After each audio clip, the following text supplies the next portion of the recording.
बिस्मिल्लाहिर्रहमानिर्रहीम। अस्सलाम वालेकुम व्यूअर्स, फैशन टिप्स में मैं आज आपके लिए बहुत ही ज़बरदस्त वाइटनिंग स्क्रब बनाने जा रही हूँ। इस वाइटनिंग स्क्रब को बनाने के लिए आपने 2 टीस्पून चीनी है, उसको एक सिल पत्थर में डाल के, या तो आप इसको ब्लेंडर में ब्लेंड कर लें या फिर सिल पत्थर के अंदर डाल के इसको पीस लें, क्योंकि बहुत ही मोटी है तो हमें थोड़ी सी पीसी हुई चीनी चाहिए।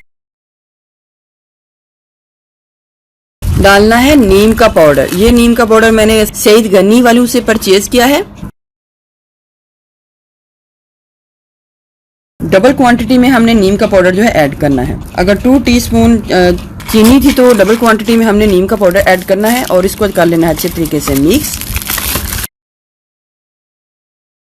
इसके अंदर जाएगी अब हनी यानी कि शहद, और इसको इतना ऐड करना है जिससे हमारी ये जो जितनी भी क्वांटिटी है इसमें बहुत ही अच्छे तरीके से मिक्स होके इसका स्क्रब तैयार हो जाए।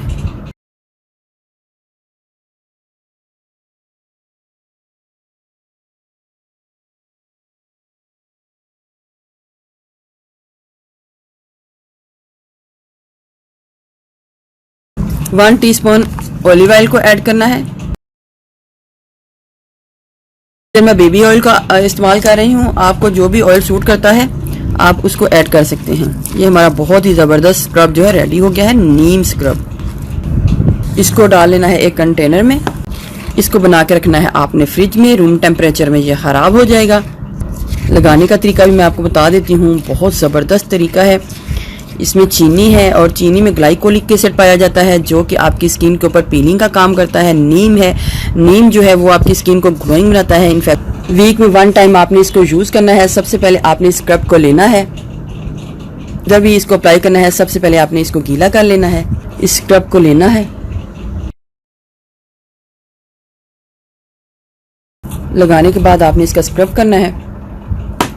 थोड़ा सा पानी को लगा लें और फिर इस तरीके से स्क्रब कर लें। हल्के हल्के हाथों से आपने स्क्रब करना है। 3 से 4 मिनट स्क्रब करने के बाद आपने अपने हाथों को, बाजू को, जिधर भी आपने इसको अप्लाई किया होगा, नॉर्मल पानी के साथ धो लेना है।